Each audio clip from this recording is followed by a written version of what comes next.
Okay, hello everybody. Welcome to this evening's rather special stream. It's always fun when we get a chance to do the really cool sort of feature, not so much a feature reveal this time, but more of a feature overview. We're going to go through some of the features that are going to be landing in Crayta tomorrow as part of the Cursed Galleons season update, which is a really awesome pack.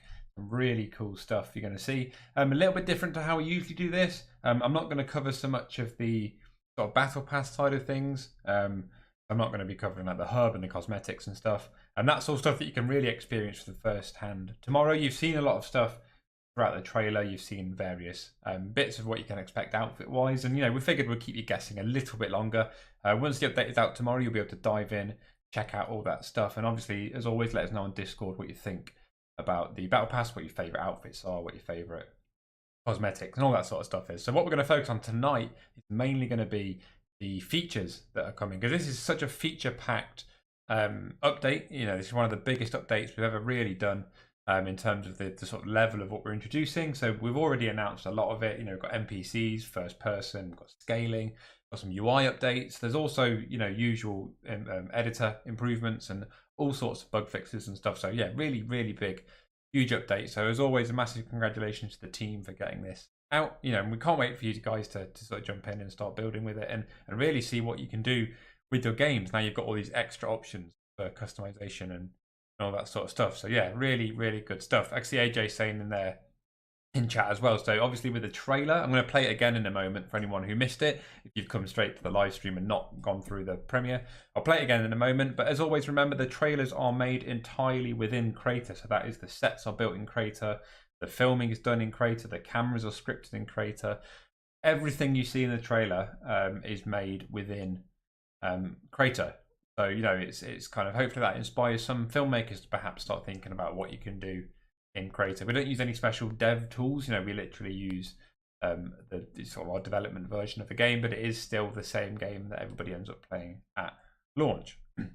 So I'm going to play the trailer one more time for anyone who missed it, because it's such a great trailer and there's lots of things in there to digest. We've sort of given you a sneak peek of a lot of things you can expect. So there's obviously plenty of NPCs around. There's some of the sets you'll see. If you look around, you'll see various things are scaled around. Got a little bit of our fun first-person shooting moment. So yeah, lots of really cool stuff. So watch the trailer again. Keep an eye out for all the little details that you might find interesting, and we'll see you back here in a moment. Avast ye, and pay heed to my tale of bountiful rewards and the perils of the deep. There's nothing like putting together your first ship.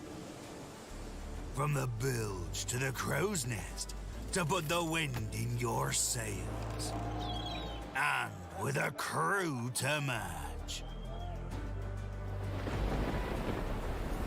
The sea be no place for the lily-livered.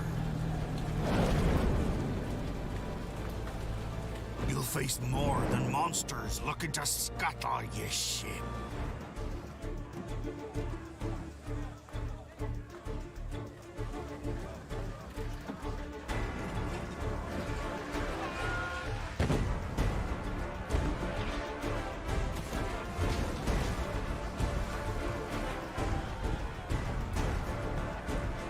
But only a steadfast crew will reach the ends of the earth. Beware the cursed souls who venture before ye. If ye manage to escape, there's treasure to be found in Cursed Galleons.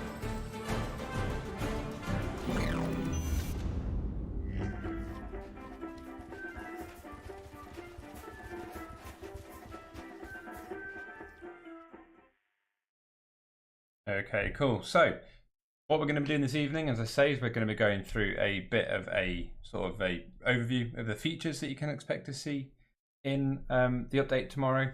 I am using an internal build, so as always, this is a little bit behind the version that you'll be getting tomorrow, actually. So there'll be maybe some things that who knows what will happen. You know, we do these builds in development sometimes, and it'll blue screen, it'll crash, whatever. So hopefully it's all going to hold up tonight. But if there are any issues, as I say, this isn't 100% representative of what you'll get tomorrow. The version tomorrow will be slightly more stable and all that sort of stuff. So there may be issues, but I think we should be fine. There may be things in the library that you might see, and that's because it's an internal build. So everything you see in the library isn't necessarily part of that same thing as well. So, you know, just take it with a pinch of salt if there's some things that don't turn up tomorrow that you saw on the stream tonight. But as I say, ultimately, we have got a pretty close build for exactly what you can expect. So I'm not going to do too much of an overview of the meshes. But again, I feel like, you know, we'll do some of that stuff. You'll dive in and see that tomorrow. And, you know, pulling apart a lot of the things that AJ's been doing with the Mesh Mondays and the teasers and the trailer, you can get an idea for a lot of the different meshes. So we're not going to dwell too much on that. We'll have a quick little look. We're not going to dwell too much on that stuff. So we're going to dive in. We're going to start having a look at some of the features, as always. So yeah, I mean, if you have any questions about anything to do with Cursed Galleons, then do get those over into the chat, and we'll do our best to answer those as we go. I can see there's quite a lot of questions already coming through.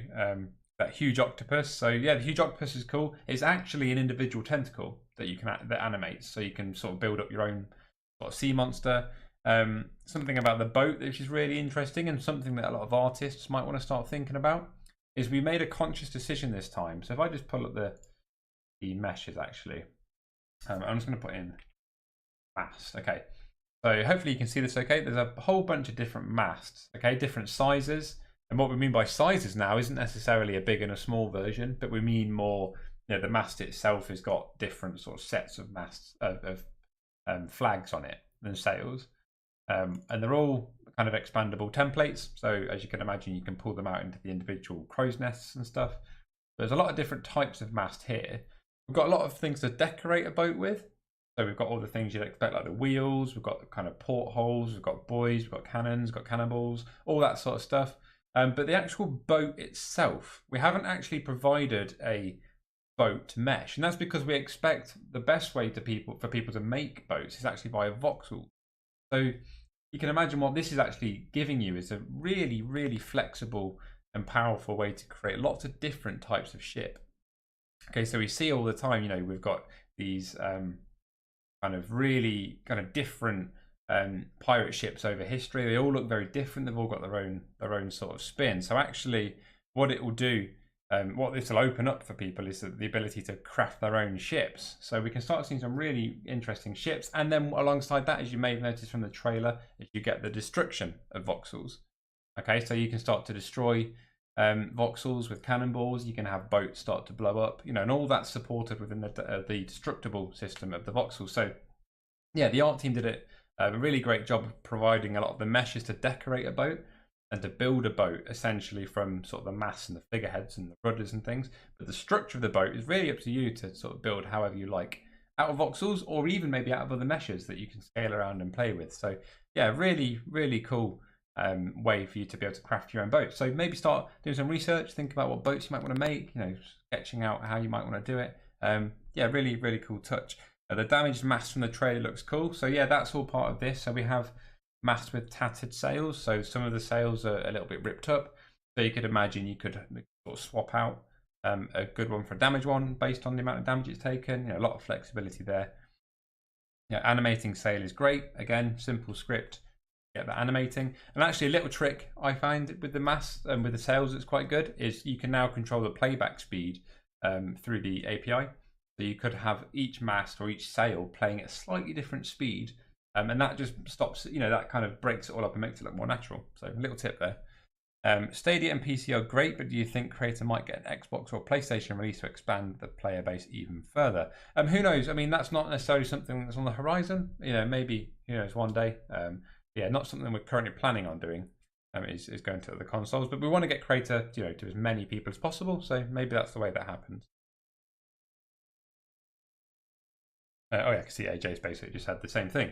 Cool. Okay, so you might notice I've made a little bit of prep here already. I've got my small little pirate island. So what I'm going to do on this is I'm just going to show you a few of the meshes. We'll build it out, and with that I will explain a little bit about mesh scaling. I think mesh scaling is going to be the first thing we'll tackle. So basically, yeah, I don't want to give away too many. So I'm not going to search by the tag because I don't want to show you too much. But we've got a few new rocks to start with. I think these have been noticed already in some material we've put out. Let's just pull a couple out here. So we've got these little rocks that are pretty cool. They're sort of like the jungle rocks that we have, but they've got this sea vibe to them. They've got the kind of the green slime. They've got the barnacles on them. We've got a sort of obviously much larger version here. And that's got the same sort of like barnacle bits on it to make it look like it's at sea. So you can make some quite nice little sets and here out of that sort of stuff. So to explain with mesh scaling. So mesh scaling works as you can imagine. So you can quite a lot of flexibility with this. You can basically take an entity and you can change its size. So that is doable either via the properties over here. So if we scroll down to the bottom, we can see we've got the mesh scale as an option down here, and that's a vector which will basically increase or decrease its size on each of the axes, so on the X, Z or Y axis. So for example, if I want to make this bigger in this axis, too, you'll notice the whole thing has uniformly scaled at the same size. Okay, so they've all become 2 because I've pressed 2 that one. And that's because this little padlock at the end is controlling that it has to be uniform. Okay, so if I want to make this rock bigger in one axis, with that padlock on, it's going to make the whole thing bigger in the same way.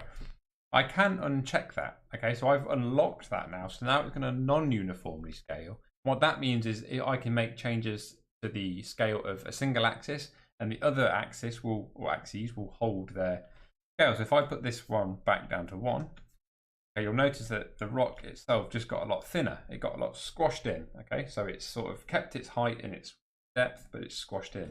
I could go even further. I could go less than 1, go to 0.5. And again, you'll see that's gone even further. So what you start to see here is when you start to non-uniformly scale things, the the materials on the mesh are going to start to get a little bit kind of compressed and squashed. So it's worth bearing in mind when you do scaling. It is something that you kind of the classic thing with great power comes great responsibility. If you start to stretch and pull and make things really blown out, or really big, or really non-uniform, the materials will start to get a little bit funky around that, and that's to be expected because you're stretching something or you're compressing something. But yeah, so that's that. So that's worth just bearing in mind. I'm gonna make that all back the same. Okay, I can also press F3 to do that the same through this new gizmo. So you've got F1 for movement, F2 for rotation. Okay, and then F3 on the keyboard will give you a scaling option. Okay, so as you can imagine, I can drag this, drag this. Okay, so notice that this is instantly non-uniformly scaling. So even though I've got that padlock on there, by dragging the single axis here, that's just assuming, well, you're obviously wanting to do a non-uniform scale here. So let's just go with a scale. And you can see that all that's updating numbers down here. So I can quite easily go back to 1, put it back to normal size. Okay, if I want to use this gizmo to uniformly scale, you simply grab the middle bit here. So the little ball at the bottom, you see all of the axis highlight. And if I click and drag now, that's doing it for all axes. And again, if I hold shift or if I disable the sort of scale snap, I can do that sort of not snapping to anything, and it will be a lot more linear. Okay, and just for an example of what you can do, you can really start to blow these things up. Yeah, you can really start to blow these things up. So that's creating a huge rock, and just for a bit of scale, I plonk a character up here. So you will find that obviously when things are scaled, their collision starts to get a little bit blown out. So you can see here that my character is floating above this, and that's because the scale of it is sort of blowing out the collision a little bit, and that's another side effect of getting a little bit too sort of carried away. What are the scaling buttons for controller? So if you're on a controller, you're going to be in basic mode. So what I imagine will happen, if I just make that smaller, let's see. So this is basic mode. If if I edit the rock, okay, you'll get the mesh scale option down here. So again, with the controller, you'd go through this menu and you play with it that way. So just how you would do position and rotation when on like a fine margin in basic mode, you've got your mesh scale there as well.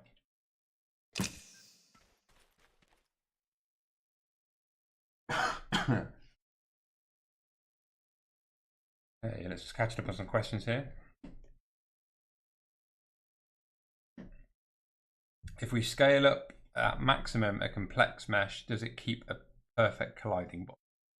I think the answer is no. I think it will start to lose a bit of collision. There's some things around collision. I mean, you can see here, even at this scale, there is a bit of a sort of a gap the player will not be perfectly stood on. So even though you get away with that at this sort of height, obviously the more you blow that up, the bigger that little offset is going to get. And will scaled meshes have realistic physics? Let's test. Okay, so let's make this 5 times bigger. So that's quite a big rock. We enable physics. Okay, that's got a calculated mass. So if I simulate this, okay, I mean that fell as you might expect. Get one.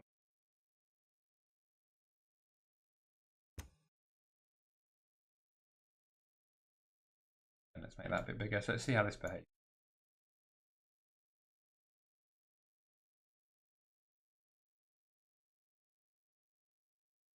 Okay, so you can see that's still behaving how you might expect. It's quite slow moving, it's big, it's chunky, it's got some behavior there. So let's just see. I'm curious actually, I haven't tested this.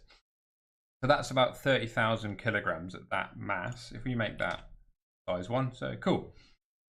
So a lot of the physics system actually automatically calculates the mass of an object based on its size. So that is carried across with the scale. So this rock at a scale of 1 has about 800 kilograms in scale. You make that 5 times bigger, it becomes 30,000, so it becomes much bigger. So it sort of scales up the mass as well, and therefore the physics will all inherently behave how you'd expect something, a rock that size to behave. As AJ said, yeah, we're working on creating high definition collision for most of the meshes. So this is sort of highlighted how we need to kind of change the way collision works, and I'm going to show you something in a moment that worth noting with scaling, why some meshes behave slightly different when it comes to scaling. But yeah, this is a first pass. I mean, with everything you'll see tonight, as you can imagine, this many awesome new features coming in at the same time, they are all initial passes, as we've done with everything in the past in Crayta, combat updates and locomotion updates. We've always done an update and we've laid down the ground, the groundwork, the foundation, and then we've expanded and built on it over time. So that's no different here. Scaling will update over time. Things will get slightly better. Things will get slightly more, perhaps more API around it, things like that. NPCs. NPCs are awesome, by the way. I can't wait to show you those in a moment. They don't have things like pathfinding yet, but that's obviously something we'd love to be able to try and do. So watch this space when it comes to that sort of stuff. Okay, so you notice I grabbed these small rocks here earlier. And the first thing you might notice with the smaller rocks is they have a single number down here in the property instead of a vector. So instead of being able to adjust the scale for this one in 3 places, in its X, its Y, and its Z, these ones have to be uniformly scaled. Okay, these can't be sort of ununiformly scaled. And that's because of their complex collision and the way that these sort of meshes are configured. So as you can imagine, this one is built up of individual bits. So if you blow this up to be really big, you're going to make this gap in the middle really big, but the system doesn't know how to handle that space. So therefore you will have a really big collision box. That doesn't really make sense. There's other things that are like that as well. So things like the balls, even though the ball is one single mesh, because they're perfect spheres in the way that they're set up under the hood in the game, they also have to be scaled in this way. You can't get a perfect ball like one of the footballs or something and stretch those in different directions. Most things will be fine, but you will notice that some only give you the single number for scaling. And when I go to here, you'll see that these ones, when I hover over the arms, always highlights the whole gizmo, kind of make it clear that you can't kind of drag these out in a single direction. Okay, that is something that we're going to be looking to improve in the future. That's something that we'll hope to have everything using the exact same collision system, and therefore everything will work just fine. But just for now, that's something that we're going to have to, well, everyone's going to have to be aware of, is that you can't always scale uniformly in the same way. You can't scale voxel meshes, right? That's correct. So the only thing you can scale is a mesh. Okay, so you can't scale effects, can't scale voxel meshes, you can't scale NPCs, which is something that we all tried to do as soon as we found out. But yeah, can't scale NPCs. The only thing you can scale is a mesh asset. So anything you get out of the mesh library here is scalable. It will just depend on certain things will scale uniformly only, and some things will allow you to scale non-uniformly. What happens with the mesh scale on, for example, doors or chests? Does it still keep the animations? I believe it does, yeah. It will do, so let's just double check that. There's a new door here. Let's do a new door. New door to the pirate cabin.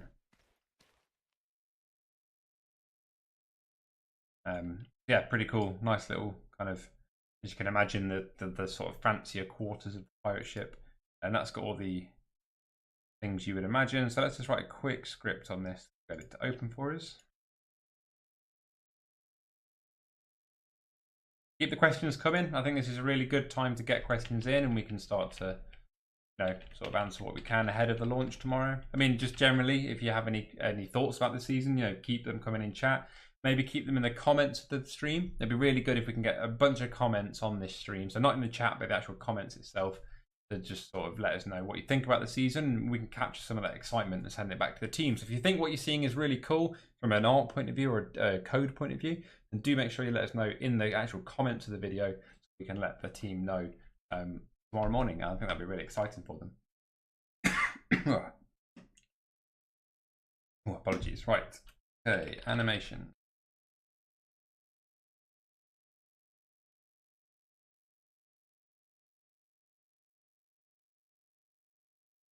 So just a really quick on interact, and we'll just get the door to animation.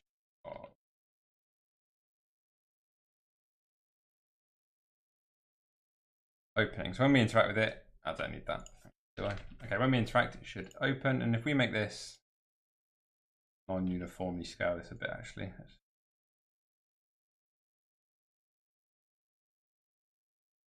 There, cool, okay. Notice I've got my Wraith outfit equipped, and do bear in mind we are about to end the Strength and Sorcery season, so if you haven't hit level 50 yet, now is the time to do it. Okay, there we go. Big door gets its mesh, gets its animation, sorry, so works as you'd expect. And the way that doors work is they kind of cut open their collision for you to pass through, and all that seems to work just fine as well. So yeah, ability to make some really big, huge doors, huge sets. It's a really cool thing. So building a lot of the trailer sets and building a lot of the work recently since we've had this update, it's been really kind of retrain my brain to think like, oh, actually, yeah, I can scale this and I can scale that. And I can't wait for everybody to do the same. So when they're building stuff tomorrow, to just be able to start thinking like, oh, how am I going to do this? I'm going to grab that thing, I'm going to stretch it, I'm going to pull it, and I'm going to make this bigger, that bigger. And it's not always about kind of stretching things into ways they shouldn't be used. I found actually a lot of the time it is just great to be able to pull something slightly bigger to fill a gap nicely in the level or all that sort of stuff. So yeah, really, really cool. New BP feature stream, let's write a door script. Yeah, if you've just tuned in, that wasn't the exciting bit. I promise you that the scaled big door, that was the exciting bit. Some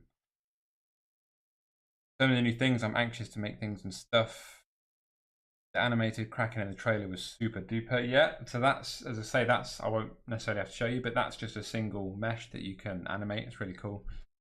I saw a question a second ago. Did I see a rocket launcher before? Yeah, so as I mentioned before, there's some things in this library that are sort of development that may or may not be coming in future updates, or may not be part of this update. I'm not entirely sure.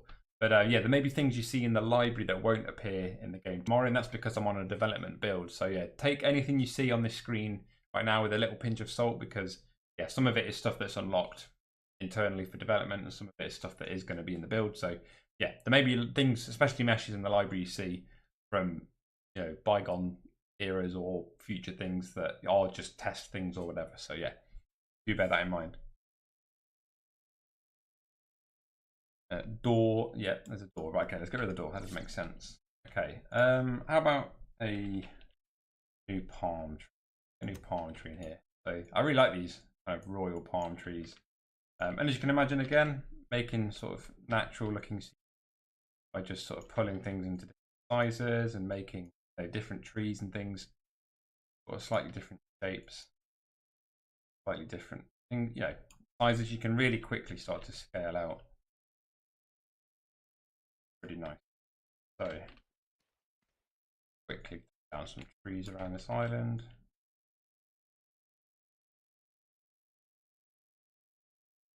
It's worth noting you can scale groups of things. So I've got these two things selected and I can scale them both together. Okay, so if you're quickly looking to grab a bunch of stuff and make it bigger, make it smaller, that's good.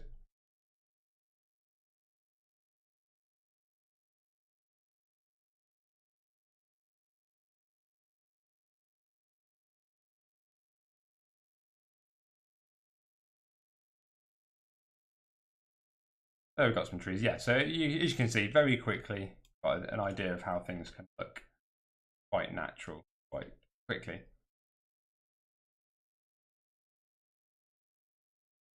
The game's going to look so much cooler now. Yeah, it's going to be really cool to see the sort of art style that people take and how people can really start to make things look really quite unique. Crayta's always been really good for its ability to make games look really great, really quick, and we're still maintaining that, and that's still something players will be able to do. Now scaling is going to allow players to just sort of break away from the mold a little bit and start to do some really funky stuff. I mean, there's going to be things happening, I'm sure, that we hadn't necessarily expected players to do, so it's going to be really, really exciting. It's worth noting as well with the scaling, that is all accessible via the API as well, so you can programmatically scale things. So you could have a rock that gets bigger and smaller. Power-ups, for example. Power-ups is a really good example of where, or like a pickup that can pulse, it could get slightly bigger and smaller as it's spinning. Okay, it could be that you look at something and it grows. When you look away, it gets smaller. So being able to change the scale of meshes by code is actually a really cool way of kind of opening up different user experiences for things. Is that a new wood voxel on the ship side in the trailer? I'm not sure it is. There are some new voxels, but I'm not sure that's a new one. Can finally have different sized dragons now. Hope one day for color changeability on some things. Yeah, so different size assets there. Can we know what time the update will be out? Yeah, I'll go through all of this at the end of the stream as well, but it's going to be, we're aiming for 3 o'clock BST with a half an hour maintenance window before. So there'll be a kick out at 2:30 BST tomorrow afternoon, and 3 o'clock tomorrow afternoon. They'll be, all going well, everything going to plan. We should be able to open the gates, the new season, the new hub, the new battle pass, and the whole lot ready to play. Can we scale the boots up and live in them? Okay, I'm going to move on from scaling in a moment, I promise, but let's answer the question. So we have boots. In fact, we have an old boot. Scale up. That boot. Oh, it has collision still, so we can't live in them. But you can make a big boot, and then you can maybe make a giant, big giant boot at the bottom of a beanstalk. That's an option. Cool stuff like that. Okay, cool. So I'm watching it in slow motion now. So many new weapons and telescope shackles. Yeah, there's going to be a lot of stuff you can see. Right, let's move on to one of the next big things, because this is probably going to take quite a little bit of explaining and a little bit of interesting things. So we have our new NPC primitive. Okay, so NPCs work out of the box. They're just things that you can drag and drop into your level, like so. Okay, so I just dropped in my first NPC. Okay, it takes up one entity in the world tree, so it's just like any other mesh or voxel mesh that you drop in. It's just one entity in the world tree. And one thing to consider here, especially for players who are keen coders, who perhaps understand how a lot of this comes together. The NPCs share quite a lot of functionality with our players. They both inherit the character type, okay? There's a few little caveats of things that won't work, but most things you can do to a player, you can also do to a NPC. So for example, launching them, or launch them, you can set them to not be alive and they will ragdoll. You can do a few other things. One thing you can't do is anything that's kind of user specific. So you can't, there's various things around the API from that you can't do. But what you can do is some special new NPC only operations. So things like telling them to move to a position, telling them to be able to look at a certain thing. Okay, so there's a lot of options that you can do there. And I'm going to go through some of those things here now in code. So before we get into too much of that, let's have a look at how we can customize our NPCs. Obviously, it's important that we want players to be able to change how their NPCs look. The default, NPC is always this orange guy with the mohawk, which is pretty cool. So that's your default NPC that you will start with. Okay, if we scroll down here on the properties window, you'll see a lot of familiar things. So this is where I say it inherits the same functionality as the player on the most part. You've got the speed multiplier for them. Can they sprint? Can they run? Can they walk? How high can they jump? Can they mantle? How high can they mantle? Can they slide, relax, break fall? All that stuff that the player can do. The NPCs can kind of have the same options. Okay, there'll be there's 3 new things down here that, 2 new things that aren't the same. So the collision presets, you can imagine it's the same. Do they overlap players? Do they collide with anything? Customization preset. Okay, so this select this to basically see how the NPC will look. And we've got a selection of, I think it's 44. We've got 44 different preset types of NPC. So this might be something that changes in the future, maybe. It might be that it's a little bit more you build it yourself. But for now, we've got 44 different types of NPC. So there's a lot of different customizations. Okay, and that's worth noting that that's just the characteristics of the NPC itself. So the sort of the skin color, the body shape, the hair, the makeup, all that sort of stuff is what this covers. Underneath that, you'll see there's outfit, which is the other option for what they look like, what they're wearing. If I just pick a few of these at random, we have NPC 20. Yeah, that's a sort of more female body shape with the orange hair. Different one there. That's 8, 38, 34. A lot of different ways that you can pick very different sort of looking NPCs and create quite a quick crowd, especially when you couple that with the outfits. Okay, so the outfits we see are most of the outfits available in the game. So originally we were looking at having a select few, but actually we figured what would be really powerful and what would be really good is to give everybody access to almost all of the assets or almost all of the outfits. There's a few that aren't available for various technical reasons, but most of the assets in game are available for you to use as your NPCs. Now that is what's worth noting there is that also includes the new cosmetics from this battle pass for Cursed Galleons. So we want players to basically fill their games with Cursed Galleons battle pass dressed NPCs. We want to have people around walking around with all of the new cool outfits, like the captain outfit you've seen, there's the hammer outfit you've seen, there's the bones outfit you've seen. And I saw a few people mention this on Discord earlier. Is the bones character just a figurehead? Is it actually the character? You've seen it in the trailer. We have a character, and that's the one I'm going to show you here now. So we have bones available as an option. Okay, so this is our bones outfit that players can all unlock, but it also means it's an NPC outfit that we can have NPCs dress as. So you can imagine quite quickly this is a pretty cool enemy type. You can have this a bunch of these chasing you around a map, perhaps swinging a sword, firing a weapon, all that sort of stuff. Can we launch the NPCs in Ragdoll? I feel like I tried that. I'm not sure you can, but that's a pretty cool experiment. Perhaps try tomorrow. I don't see why not, but yeah, I've got a feeling it didn't work for some reason. But yeah, that'd be pretty cool if you could. Can you create a simple AI for the NPCs? Absolutely. Anything you can achieve in Lua, you can do through here. They are a little bit smart. There's some things they will do automatically for themselves. So if you tell them to jump, and they hit a mantleable edge, they will climb up it. One thing they won't do, and this is a really important thing to stress, is they won't pathfind.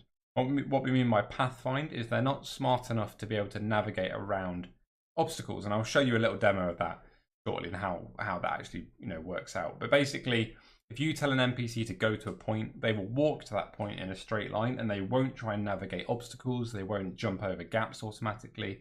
They will just walk and walk. If they get stuck, they will just cancel that movement and stop. Okay, and we've got a little bit of an API in place to tell you if they haven't made it to their destination and stuff, so you can kind of handle it yourself. But there's no reason why you couldn't create your own pathfinding solution in Lua. We've got some already. I know Adam's made a pretty cool A-star pathfinding thing. You could do all sorts of various ways around this. So it'd be really cool if some of the power coders here in chat can start thinking about how you could maybe do some sort of ray casting, something to be able to give instructions to the AI to get them to navigate around obstacles. Pretty cool. Yeah, as AJ says, really important point. It'd be really great to see a bunch of the existing games updated with NPCs. So instead of diving in straight into building some new stuff with NPCs, it might be worth taking half an hour to an hour to think about how you can get NPCs into your existing games. Anything that's a tycoon, for example. I know I'm desperate to get them in Canyon Miners, get them in the town, get them walking around doing stuff. Yeah, a lot of really cool things you can do. So let's have a look at some of the code.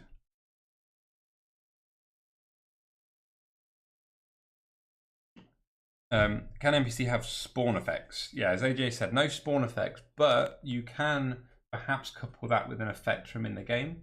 You got the effects that are available as partial effects in game, so you could do like a portal burst effect and have an NPC appear there because they are templatable and therefore spawnable.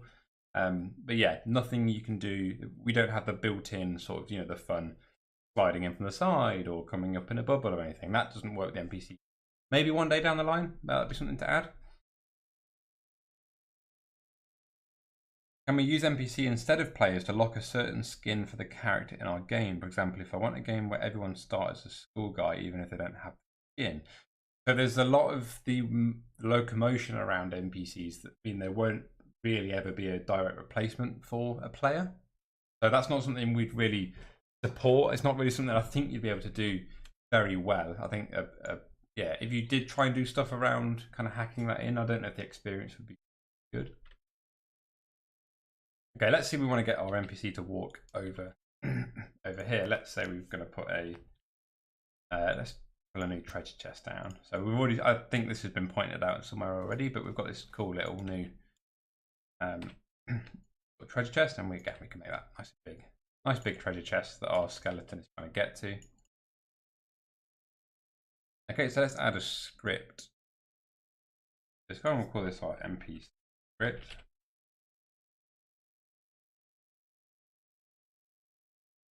Just having NPCs wandering around would make games so much more lively. It's true. I mean, you can see from the trailer, perhaps, we've managed to get so much more life in the trailer, especially on the deck. We've got a lot of people on deck doing interesting things. You might notice that the NPCs can also emote. That's a big part of what I'll show you here. But you can get NPCs to play emotes, and all the emotes that you can imagine are available. Again, maybe bar a couple for technical reasons, but most of the emotes, if not all, are available, so you can get them doing all sorts of fun actions through the emote system as well. Is it easy to attach meshes to the NPC? Like, I mean, like a helmet or something at their feet? Yep, no reason why not. It might look a little bit, as they animate, things might not line up properly, but they have sockets, the same that a player does, so you can attach things via sockets. You can do all sorts. I actually did a fun little thing. I don't know if anyone noticed this in the trailer, but when the cook shoots the barrels, look really closely and you might notice some cool little tricks I've done with the NPC there to do with socketing meshes. So yeah, maybe after the stream go back and have a look, see if you can spot what I've done. Okay, so let's say on init we want to, let's have a destination.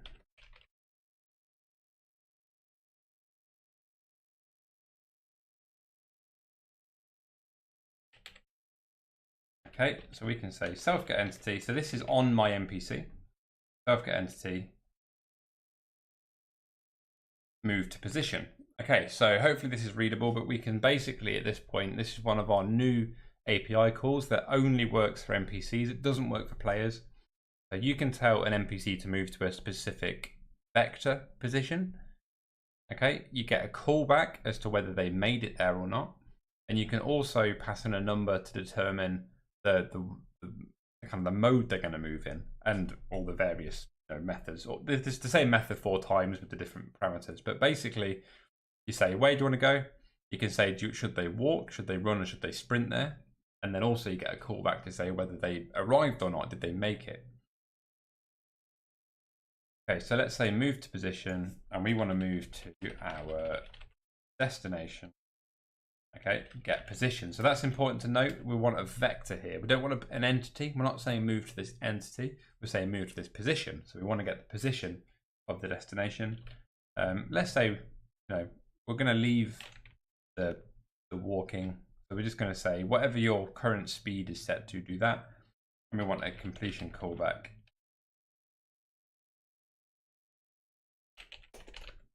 Okay, so for arrived, we can say if arrived end. So let's do a little print here. So we can say print I'm here if they arrived, otherwise I failed. Okay, so this is going to call basically once they arrive at the destination. Now they might not actually arrive at the destination because the mesh might be stopping them from getting to the specific point, but we'll cover that in a moment. So sunken treasure chest is my destination. Where's my start location? Okay, let's hit play. So we can see he's just ran straight there, and he's not printing anything currently, and then we can see he's failed to get there. Okay, so you can see that the NPC tried to get the position. The reason they've failed is because the position is the specific vector is probably inside that mesh and he can't reach it. Okay, so that's something to bear in mind when you're using entities like meshes for their destination points, is they need to be able to get to that specific vector, which is probably down in the very middle bottom of the mesh. So we can't actually reach it. So he's saying, I failed. The NPC ran up. Instead of just running into the wall constantly, they sort of got there, they stopped, waited about 3 or 4 seconds, then reported, I failed to get here. And that's where the pathfinding could come in quite handy. And that's a really useful little loop, I think, is you could tell via the pathfinding, tell an NPC, you need to go there. They will say, I didn't make it. And then you might have to do some math to calculate a route around an obstacle. So something to think about. Did I miss the trailer at the start? You did miss the trailer at the start. That will be available, or it should already be available on the other archive, because that was a separate video. We did play it at the start, and we will play it again at the end. So if you do want to stick around, feel free to just stick around here, and we'll play it again at the end. Or don't leave. Second screen the other one, or watch it on your phone or something. Okay, so that's that. So what we can do to solve that is we can use a locator instead. So locators are quite useful for this sort of thing because they don't represent any sort of physical space. They are just a vector point in space. So let's use the locator instead. Okay, and I'm just going to go back in here, and I want to slow them down a little bit. In fact, I'm not going to do that. Let's slow them down here. So let's say they can't sprint and they can't walk, or can't run. Okay, so when I hit play, you'll see that he's being forced to walk now. Walk, walk, walk. He's going to get to the chest. He's going to get to that locator and now say, I'm here. He's arrived at the chest. Okay. Position. I've missed a question there. Position at the NPC's feet. The NPC's root position is at their feet, and there's an important note around that, which I will remember to tell you shortly. Okay, so we've got that. That's pretty cool. So what else can we do with NPCs? We can get them to look at certain objects. So let's say we want them to look at a target. So let's do that's boring. Let's use a new. Let's do an anchor. Okay. Pretty cool big anchor here. We can make that nice and small for this purpose.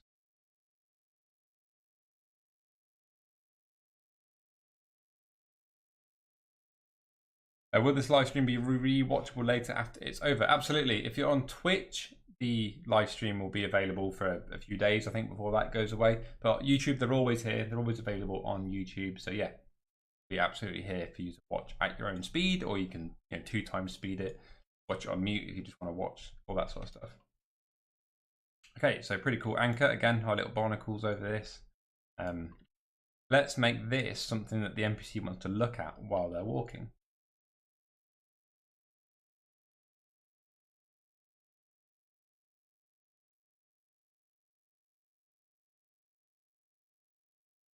Okay, so we've got this as an option. We're saying basically move, but we're also going to say I want you to be looking at this specific thing. So set look at. Okay, so we have a few things here. We have set look at entity, and we have set look at position. So there's 2 different things that you can sort of do here, and there's a couple of ways you can use these as well. The set look position is the straightforward one. You give it a vector, i.e. a locator or a point in space, and basically what that gives you is a kind of point to say you want to look at this specific point. Quite straightforward. Look at entity, it's a little bit different, because what will happen here is if the entity itself moves, the NPC will know to keep tracking it. Okay, so if you've got something that's moving back and forth, you could have the NPC kind of look back and forth and keep looking at it, which is pretty cool. You might also notice that instead of it being an entity specifically, you can also pass in a character to look at. So that could be another NPC, or it could be a player. Okay, so this is a way you can get an NPC to look at a player. What you can also do is pass in a specific socket. You could say, I don't know, it might be like you have a doctor in a medbay NPC, and it's like you want to look at a player's arm if their arm's injured. So the NPC their arm could look at their head, their arm, any of the specific sockets. It might be, it might be that you have a weapon in your hand and you want the NPC to look at the player's weapon, so they look down at their weapon or their hand. So yeah, pretty cool use there. There's a lot we can do with that. It'd be interesting to see if people can really start to brainstorm some cool uses of that sort of stuff. But we're just going to look at entity for now, with a simple case of passing in our look at property. Okay, and notice this time I'm not getting position, because I'm not saying I want to look at this specific position. I want to look at the entity itself. And the NPC will look at the root node, wherever the sort of center point of that specific thing is. So let's go to our anchor, put that down there. If this works, should do. Play, and we should see he's walking, and you see as he's walking, he's looking at the anchor, and then he's going to start walking backwards. Okay, so the look direction actually sort of overrides the walk facing direction. So he's not going to keep facing forward because we're walking past the anchor. So if you want to look at the anchor and move in this direction, so it's the looking at the anchor is the overriding thing. Okay, what we can do, for example, when we arrive, is we could call a function here which will clear what they're looking at. So I think it's clear look at. Okay, so you call clear look at on a NPC. What we get this time is the NPC will walk, look at the ball, look at the anchor, and then when they arrive, they'll stop. And you might, it's quite subtle, but you'll notice that they sort of snapped looking forward. Okay, so they sort of got to the position and they looked forward, clearing what they're looking at. So again, there's a lot of uses for that to just build some life into the games. NPCs can be looking at specific things. Odyssey says crowd watching the ball in prison ball. Exactly. They could be tracking something. You could make all sorts of different uses from it. Again, if you watch back in the trailer, you'll see occasional little moments where NPCs are looking at certain things. Some really, really cool stuff you can do there. One of the last little things I want to show you here before I show you another thing I've been working on, name is emote play. Okay, so we have a new type of emote asset. So you'll see here when I save this, we get a new drop down here which contains a whole bunch of different emotes that are available. And again, some of these emotes are emotes available via the battle pass, so you can get NPCs in your game doing emotes and things that are actually not currently available to everybody, but because the battle pass will be out, you can have NPCs doing various things. So what's a good one? It's not the ones that say should not see. They're the ones that won't be making it into the game. Let's do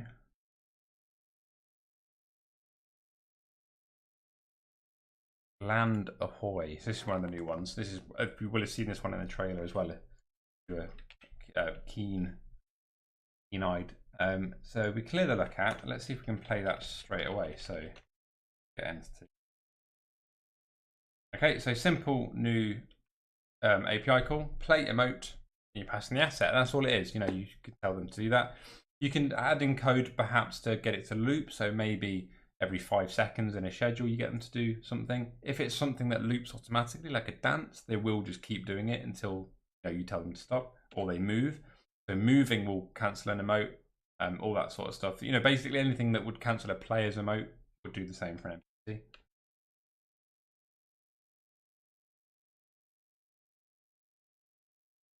Okay, so let's see what happens here. So he's going to walk past his anchor.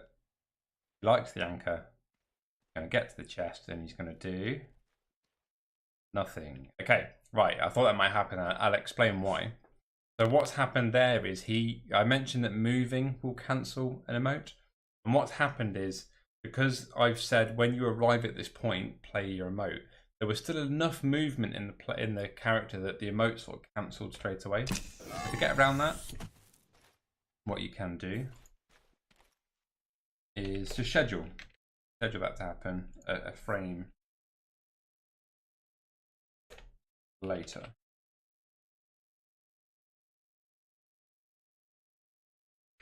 So wait a frame, then do it, and that should have given the player enough time. If not, maybe a second would be safe. That should have given the NPC enough time to basically make sure the movement's properly stopped and then play the emote. So let's try this time. So he likes his anchor, and then he's going to stop, and then he's going to play his emote, which is a pretty cool emote. I'll play that again and I'll get a little bit closer to see that. But it's a really cool, put down the telescope. Watching his anchor, he likes his anchor. Straight in. Telescope. Cool. So yeah, that's sort of a few little things you can do with NPCs. Obviously there's a lot more you can do. So imagine you can have them hold things because they've got sockets. You can adjust the sort of the base inventory stuff. I think there might be some changes to the inventory already coming through with the build that make them work with NPCs a bit better anyway. You can have them perform actions that a player can. So for example, things like melee attacks, firing weapons. So imagine combining that with looking at a player, firing a weapon. So if you can get the NPC to look at a player and fire, they're going to shoot the player. So you can create some pretty interesting AI around NPCs that look for cover perhaps and crouch behind cover. You can get NPCs to jump, you can get NPCs to roll, stuff like that. I'm going to show you something here just quickly. So an NPC blocker. So this is what I mean about the path finding. So let me just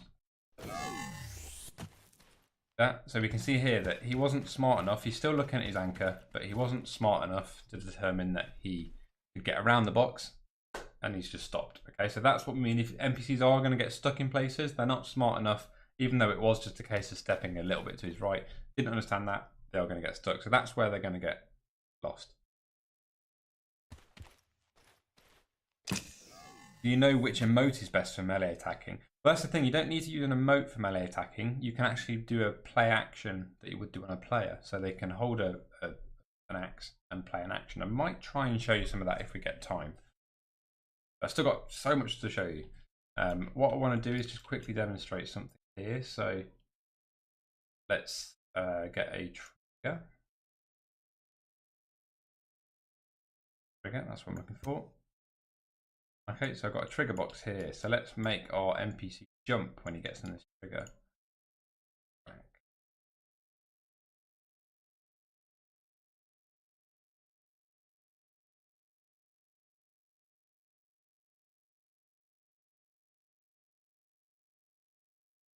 we'll call this a jump trigger.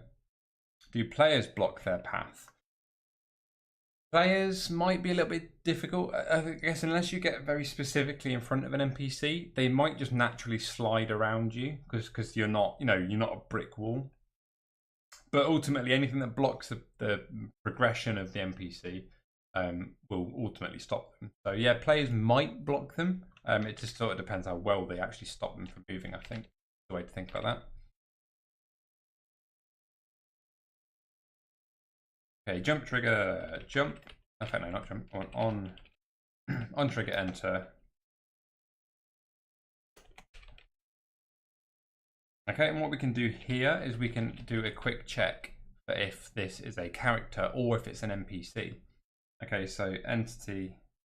So if entity is a, okay, I think we just do NPC like this. Okay, so that's a way that in code you can check if something is an NPC. So you can start to get some custom logic around that. If it's a character, should also fire for an NPC because they both, players and NPCs derive from that character base. So again, something for the coders to think about. But we want to say if this is an NPC, then we want them to jump. Okay, you can't make players jump. This is specifically a NPC function. What you should see, if I want to move that bit closer. Now let's see if this works. So from this sort of distance, what you'll see is when he gets there, he should jump and he should mantle. Okay, it was a little bit too far away. Move it a bit closer.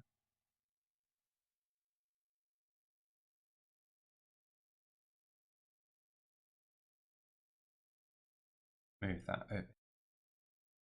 Okay, let's try that again.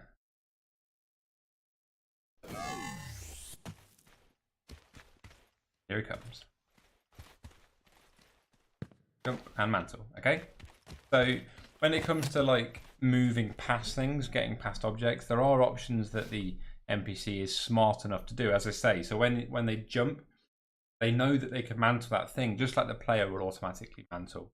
They hit that ledge. So you can do some smart things around getting around obstacles. So it might be that, anything that an NPC could get stuck behind, you have a trigger around it that can tell the NPC how to get past that thing. But even though the NPC doesn't know itself, it can be told you will need to jump here. So there's, there are ways that you can handle quite smart terrain kind of navigation. So yeah, something to think about. Look, damn, you guys really pulled out some awesome aces out of your sleeve. Can't wait to implement this in all my games. Yeah, there's some really cool, really cool stuff here. What I do want to very quickly explain, so just to kind of make it clear how much you can kind of code, is I've been working on a package which I'm hoping to get out tomorrow. So anyone who's looking at this going, I don't know how to code, I don't know how to do this, don't worry. I will hopefully have an initial NPC system package. Okay, so this is going to take a lot of the API and basically make it scripted already. So this is just one example of how you can do it. The nature of coding, I don't want this to put anybody off from doing their own because there's always a million different ways you can achieve anything. I've made an NPC, a slightly wonky middle point, which reminds me of that in a moment. And you'll see underneath this, there's a whole bunch of different things. So this NPC can do actions, this NPC health, this NPC has an inventory and also has a movement. Okay, so you can provide a bunch of different path nodes. You can say, whether to loop them, all sort of that. There's a few little things to work out, but yeah, hopefully this sort of system will allow players to jump in. And this hopefully is an example of what other kind of coders can do. Is you can start to really create some bespoke little NPC systems for players to use. So yeah, that's a lot of cool stuff. So hopefully that's encouraging. I don't want people to be put off. I think NPCs are scary. They're big code heavy things. There'll be a lot of packages, I imagine, in the next week or two of really cool implementations of how to include NPCs in games. And this is one that I'm hoping, will be available tomorrow. Stuart's also working on a pretty fun dialogue type thing. So you kind of make NPCs little quest givers. But again, as I say, I'd love to see other people's implementation. So if you are a coder, please make sure, spend some time to make some stuff that anyone can use. And it'll be really cool to see all that stuff come out. Right, let's move. Let's move on. Yeah, I think that's covered everything I wanted to cover on NPC. I did see a question about complexity. Oh yeah, the whole middle point thing. I saw a question about complexity. Yes, let's just do a quick.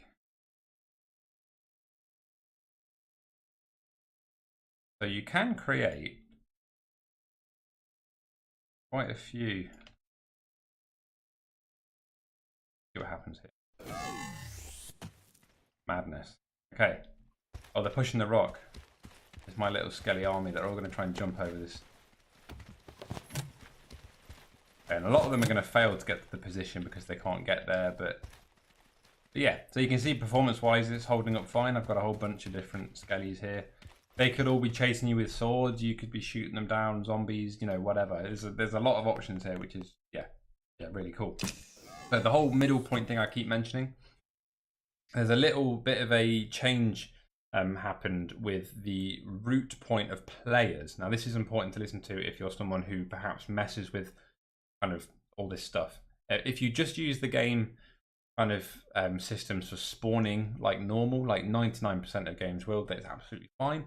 This will only be not even an issue, just something you might have to address in the game when the launch of the season tomorrow. So basically what happens is players kind of centers used to be in the middle, if I understand it all correctly. Okay, with this update, players centers is now at the bottom, it's at their feet, the same as the NPCs. So if you're spawning via the spawn logic at a position, everything will work fine, nothing to worry about. If you're trying to make logic in your game based specifically off the root position of the players, that's going to now be offset by, I don't know, sort of like half a meter or something. So if you see things in your game where things are starting to not line up properly, and you are doing some special things around based on the specific location of a player, you might find there's some things, yeah, a little bit wonky. You'll just need to rebuild in. You've had to do that, to get into that position, you've had to build an offset in. It'll probably just be a case of removing that offset. So yeah, sorry. So something to bear in mind.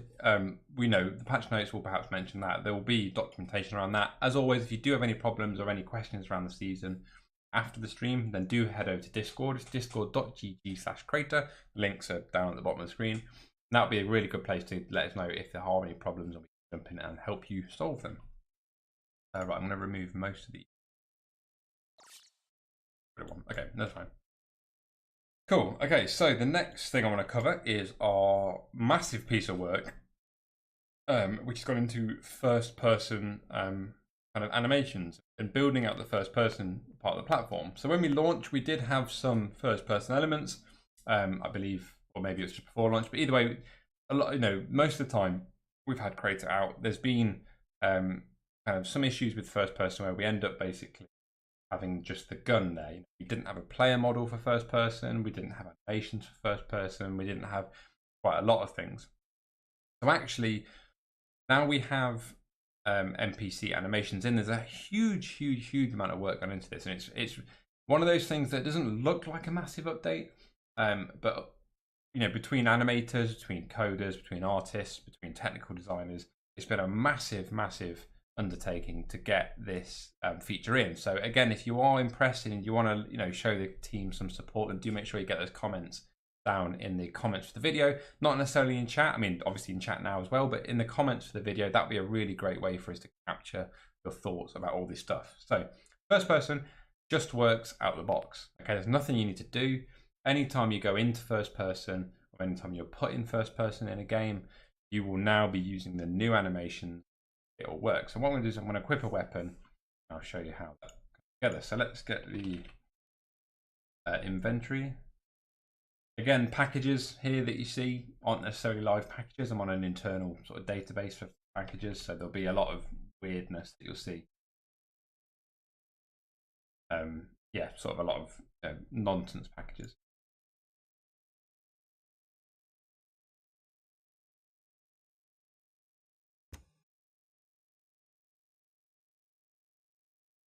A player inventory. Right, so I've got a inventory now. Let's go back to my user. I'm going to give myself a gun.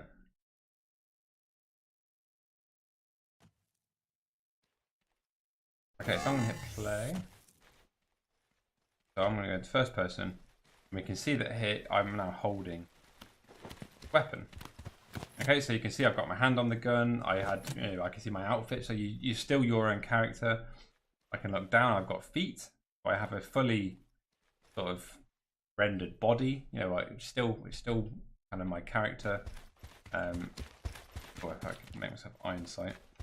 So yeah, so it's going to make first-person games feel and look so much better. Okay, let me just go back. I need to make it so my player can down sights.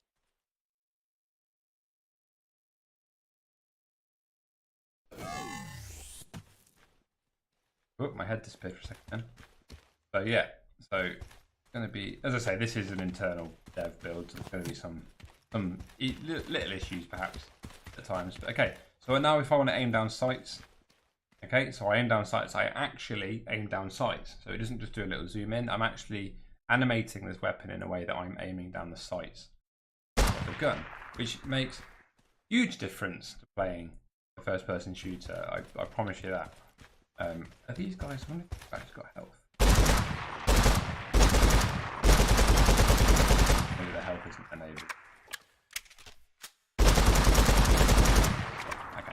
Yeah, so if they had health, they would die and they would ragdoll. It's already better than some FPS-focused games. Horror games are going to be 10 times more fun in first person. Absolutely. So this isn't just about weapons. This is everything kind of first person holding stuff. It's just generally better kind of gunplay. Kind of little things to note. So if you do a roll, so double roll, you can see your character does a roll. Your camera doesn't flip around because that would be madness. We don't want players vomiting while playing. So you do a roll like that. I'm going to jump in the water. I'm going to drop out the bottom of the world. Okay, I'm going to try and get in the water and not fall out the world. Okay, let the water a bit deeper. But basically, what I'm going to show you is we have support for swimming as well.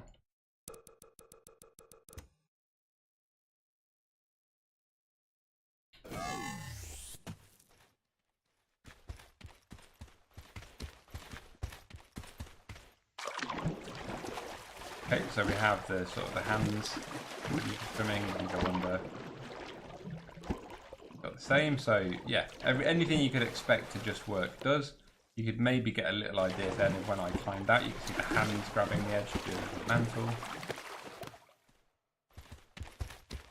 If I run and jump on this box, you see the hand reach out. If I'm holding a gun and do a mantle. Okay, it's the the hand not holding the gun mantles. So the general locomotion for this feels great. Yeah, there's a lot of reasons to really start thinking about first-person shooters and just first-person perspective games. As I said, this is going to automatically apply to all games already in Crayta. So one thing to consider here, we used to hide things that were on the player character. You had things attached to your character. Let's say you had a mask in first person, you stuck it on the player's face. In first person, you wouldn't have seen that necessarily because we hid the player character. If you socketed it to the player, I think it was okay. If you just had things floating around, sorry, I'm trying to think which way around it was. No, I think if you socketed things to the player, it would be hidden. If you've now socketed things around the player's face when we go into first person, you may be going to start seeing things that you couldn't see before. And that's because they were automatically hidden in the old system. In the new system, because we render your whole body, those things are also going to render. So it might be worth going back and checking any games you've made which are first person orientated, where you've stuck things around the player's face or big things on their body, because those things might now be kind of blocking this view where they weren't in the past because they are actually now rendered. Okay, so that is worth bearing in mind. As AJ says, get your questions in. Now's the time to hammer us with whatever questions you might have. And if you have any questions and you're watching the archive of this, Discord is the place, discord.gg/Crayta. Not a huge amount more to show here, AJ, let me know if I've missed anything. But I think this is something that, as I say, just works out the box. It's really, really great update. I don't want that how little time I've spent on this to undermine how much work has gone into this. It's a huge amount of animation work, a huge amount of code work to support it. But yeah, it's a really, really cool update that I think I'd love to see some kind of more first-person based games and first-person based shooters. You know, it'd be really cool to see a first-person shooter. One thing we don't support in this update, I must say, is the sniper. So sniper scopes and aiming down sniper scopes and things we were going to look at doing something. Haven't managed to do it this time, but again, you know, let us know if that's something you like, and that's probably something we'll look to do in a future update based on all this work we've done here. So kind of sniper scopes is always a real difficult thing to tackle, kind of doing natively. So yeah, let us know what you think. Emoting, yes, good shout, AJ. So if I want to play an emote in first person, maybe I'll show you one more new here. If I want to play an emote, it will cut me out to third person. Okay, I get like an orbit cam, and then it puts me back. Okay, so you can't emote in first person, you will get pulled into that third person. Well, I should say you can emote, but it will pull you into the third person perspective. So let's do that again. Okay, so I can sort of spin that around and puts me back. Okay, so yeah, different kind of ways of viewing emotes. But yeah, really cool update. I can't wait to see what more people do with that. That's the terrifying amount of jellies just stood there staring at the anchor. Okay, let's go back to the editor. So another big update. Sort of the final kind of major update we've outlined in here that I'm going to show you is a update to UI. Okay, so UI has been through a little bit of a change. We've had some things happen, so things like the game face was updated, for example. So there's a new version of game face running in the background, so any kind of power UI coders might be interested to see what new things you might have access to. So that's worth bearing in mind. Keep an eye on the patch notes tomorrow for the specific version number of game face. General UI improvements just around, you know, the background. The main thing is we noticed a pattern for a lot of UI builders, and this is for people who perhaps try and use UI packages as well, is you would have to create a script, you would have to add properties to that script, and then you would have to bind that into the widget. So for example, if you wanted a simple sign that just displayed a name on it, you know, something like Splogster's Shop, for example, you would have to create a widget, and you would also have to create a script to pass in a property through from that script to the widget with the sign text on, if that makes any sense. What we've done is we've actually sort of stripped a little bit of the flow out there, and we've made it so that UI now supports properties. Okay, so what that means is that UI and widgets themselves can have properties, which means that people making UI for others to use via packages, it's just got a whole lot easier. Okay, we've seen some really cool stuff coming through recently where people are creating amazing detailed grouped, labeled, tooltipped, you know, the whole works, scripts for UI, but then, you know, it is tricky having to then get all that stuff passed through binding stuff. So actually what you can do now is do it directly in the widget, and I'll show you how that works. So if I go to here, let's pull in a locator. Okay, and then on this locator, I'm going to drag a widget. So let's call this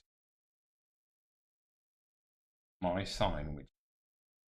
Okay, so I'm going to pull that down here. I'm going to make that a world. So I've done that automatically. Okay, and for this, I'm just going to turn off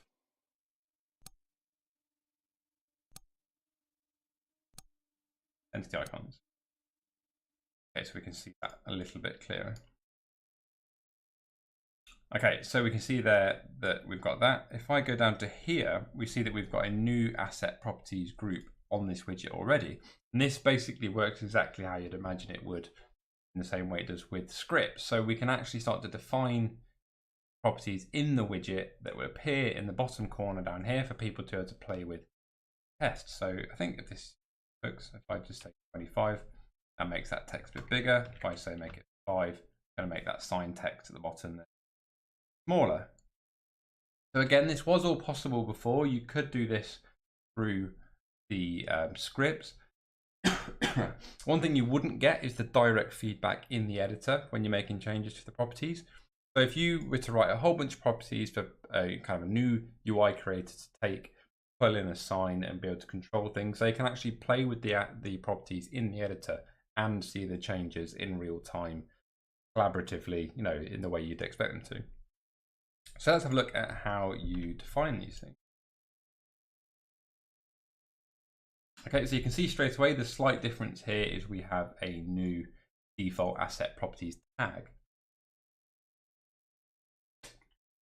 So it is working in the same way that kind of properties would, although the way you write them is slightly different. So for example, you can see here in Lua, we have to do it like this because this is valid JSON. This is kind of how, or sort of valid Lua, I should say. And it's sort of building up the table. That's how that works. Obviously, this wouldn't really work in a HTML widget. It wouldn't know how to render it, and the file would break. We have to write them slightly differently. But we write them just like we would normal HTML tags. So if you're familiar with HTML coding, this should be something that you pick up pretty easily. So this whole group is all of our properties, and then we have our individual properties in a default asset property tag. Okay, and then each has its own thing. So we have the sorry, I'm talking about the wrong thing. Default asset properties are for these things. I'm talking about properties, what I need to talk about. We have properties and we have our individual property. Okay, so these were already here. This is a previous feature, and it allows you to basically say when the thing is pulled into the world, what are the default properties? And that's why it was defaulted to world. So if you make a UI that's specific for world, when you package it up, set that to world, and then anyone installing it gets it world by default. What we're talking about today is the properties. Okay, so that's what this asset properties is here with a type property. You can see their text size. So I could make a slight change to the, or add a new property, for example, and we could call this text to display. Okay, and that's going to be of type text. Okay, so I'm going to save that, and we'll see that we now get a text to display property down here. And I can enter my text. Now, how do we bind that into the widget? Well, actually, it works just the way that it used to. So it's using the game face kind of integration. So we use a data bind style font size, for example, to process the text size property.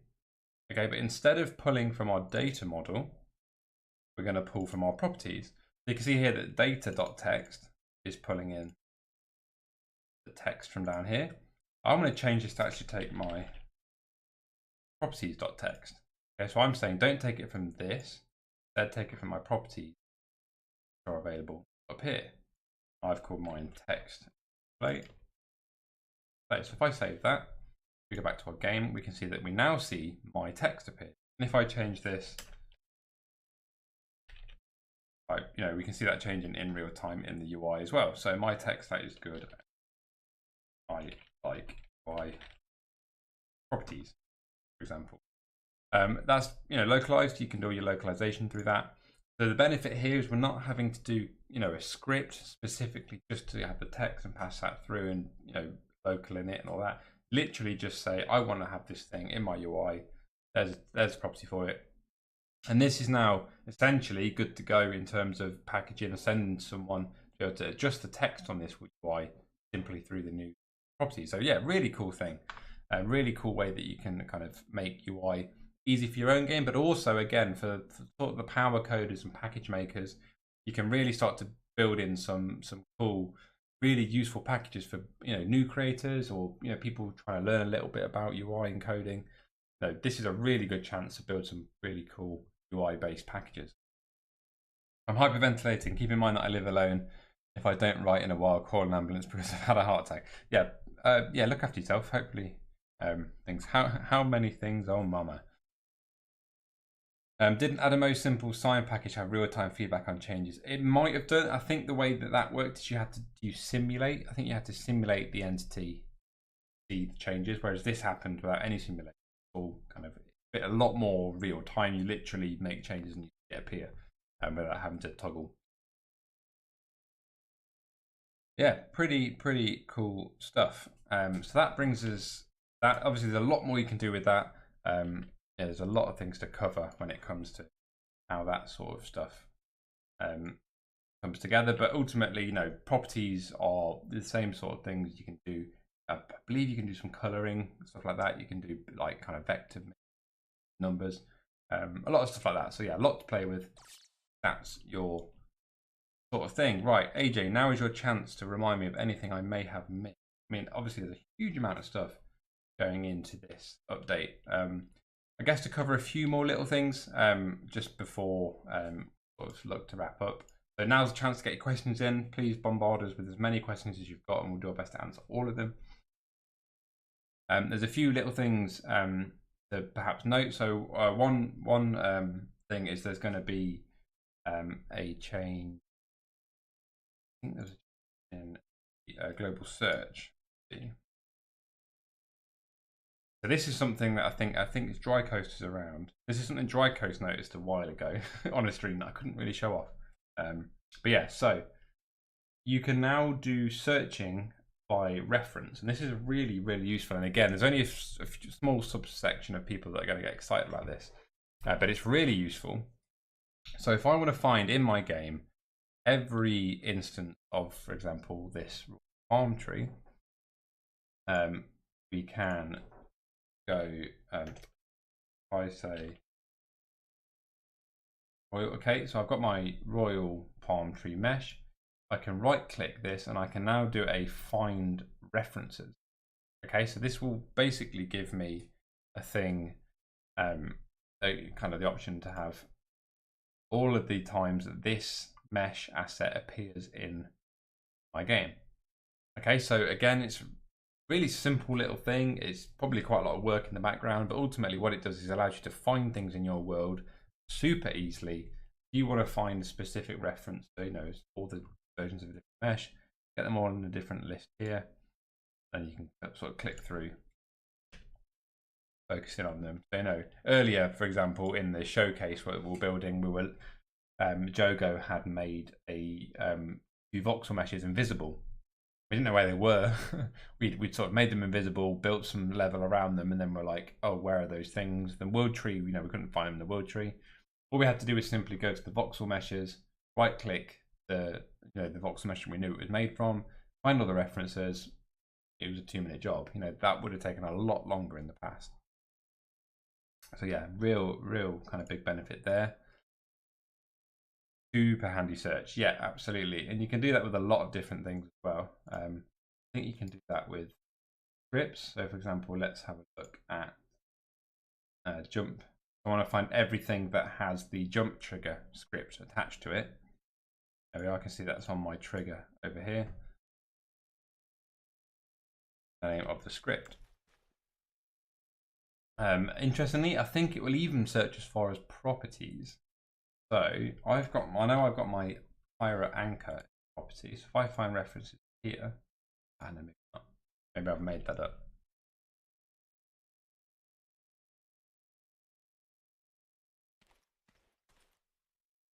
Ignore me on that one. I've made that one up. Yeah, deleting hidden arcade machines from more games, you know, help. Yep, so you can find references to all that sort of stuff. Does references work for templates too? So do you mean finding references to a template? Because if so, I could do. Find references layer, look everywhere.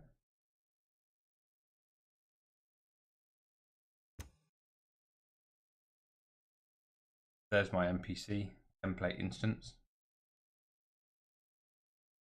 So yes, you can search for those as well. Any new music? There is new music. I shall play you a sneak peek of some music. Like some really interesting new music as well. Actually, I don't think we've got a tag specific. But I know if I search for anti,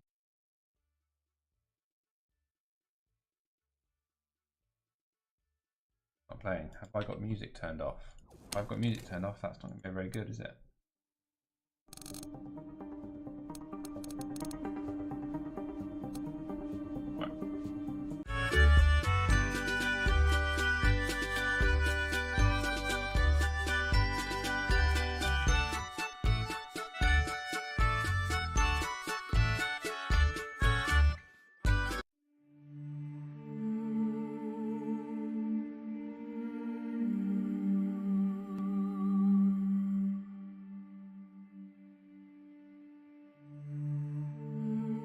heard some of the music on the teasers. Yeah, I think AJ's been using some of it. There is.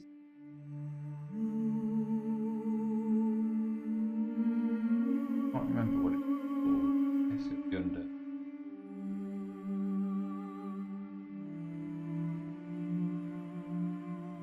Here we go. Okay, so there's a bunch of sea shanties that Matt's made, and again, if anyone who doesn't know, stop the music edition.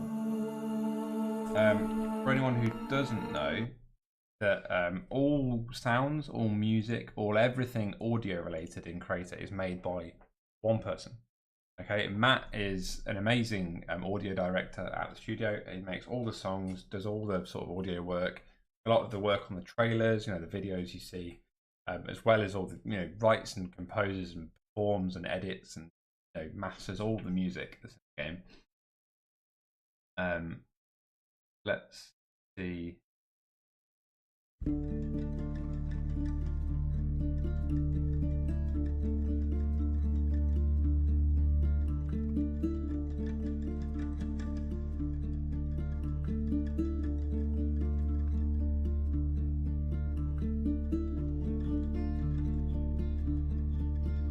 Now, me lads, be of good cheer, for the Irish coast will soon draw near. Then we'll set a course for oat cake clear. Oh, Jenny, get your oat cakes done.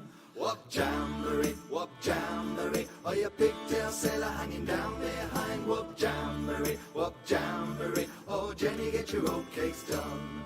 Well, now cake clear, it is in sight. We'll be off Hollyhead by tomorrow night. Set a course for old what light. Oh, Jenny, get your oat cakes done.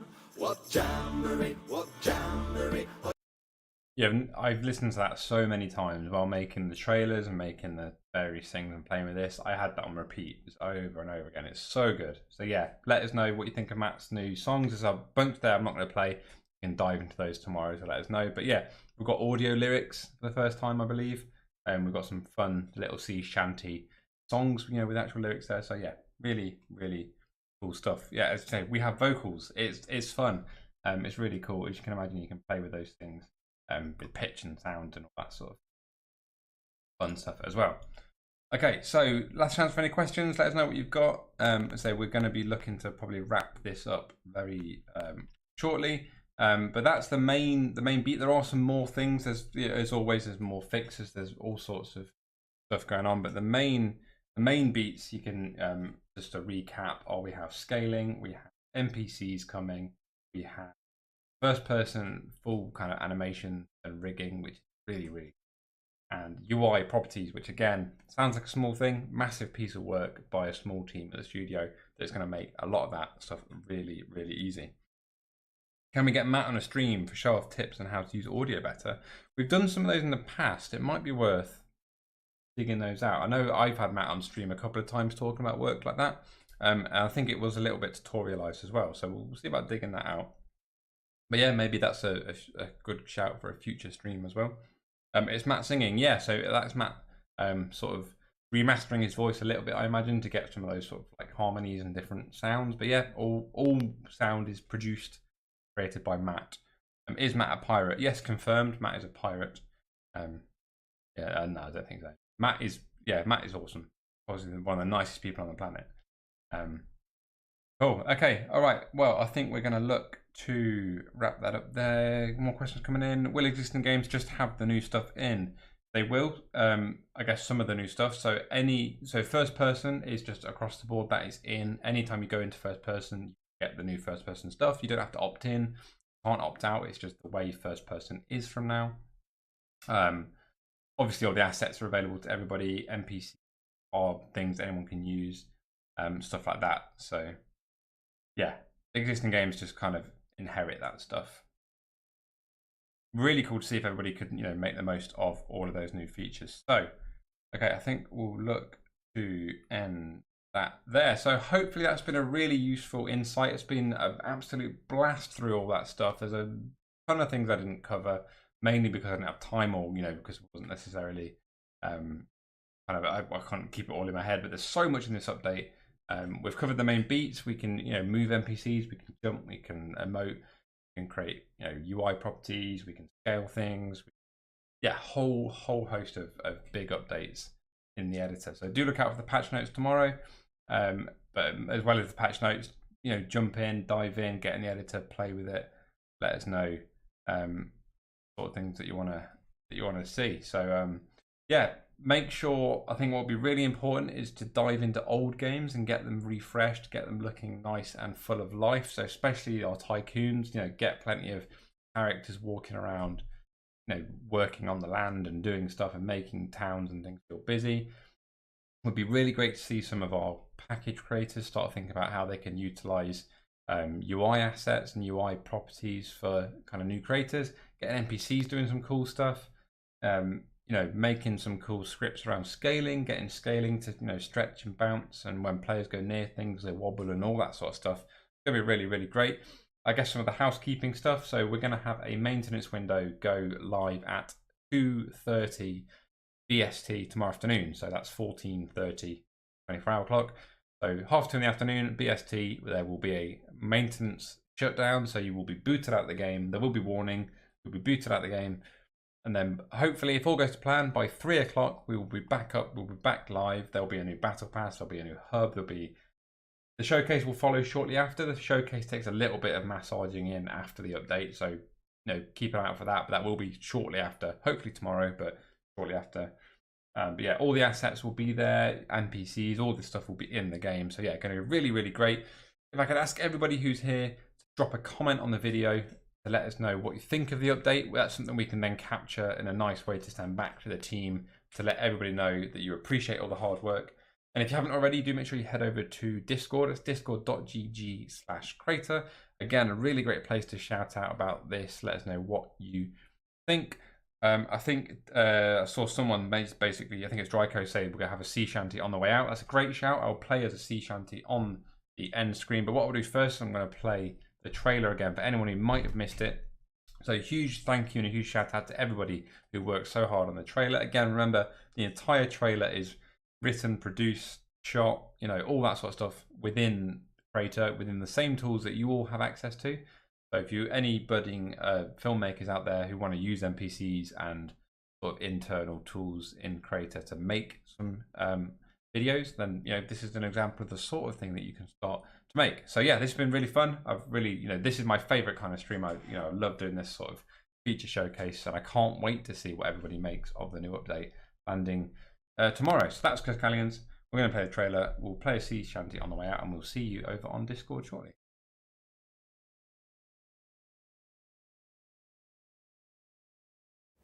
I've asked ye, and pay heed to my tale of bountiful rewards and the perils of the deep.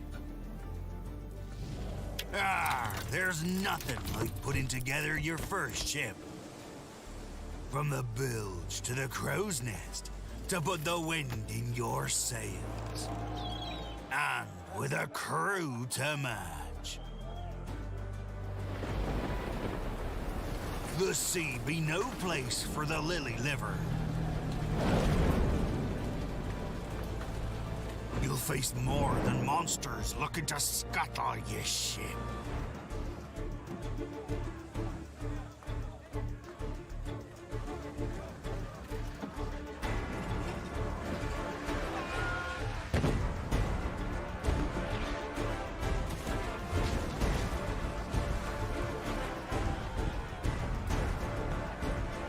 But only a steadfast crew will reach the ends of the earth. Beware the cursed souls who venture before ye. If ye manage to escape, there's treasure to be found in cursed galleons.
get your oatcakes done.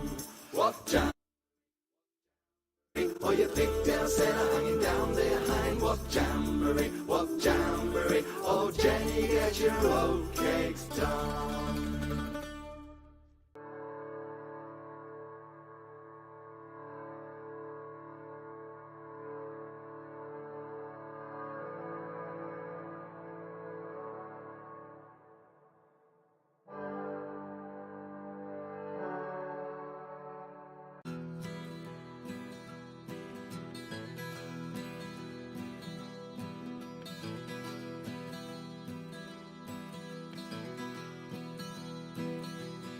Oh, we'd be alright if the wind was in our sails. Alright if the wind was in our sails. Be alright if the wind was in our sails, and we'll all hang on behind. And we'll roll the old chariot along. We'll roll the old chariot along. We'll roll the old chariot along, and we'll all hang on behind. Oh, we'd be alright if we make it round the horn. We'd be alright if we make it round the horn. We'd be alright if we make it round the horn, and we'll all hang on behind. And we'll roll the old chariot along. We'll roll the old chariot along. We'll roll the old chariot along, and we'll all hang on behind. Well, a nice watch below wouldn't do us any harm. Well, a nice watch below wouldn't do us any harm. A nice watch below wouldn't do us any harm. We'll all hang.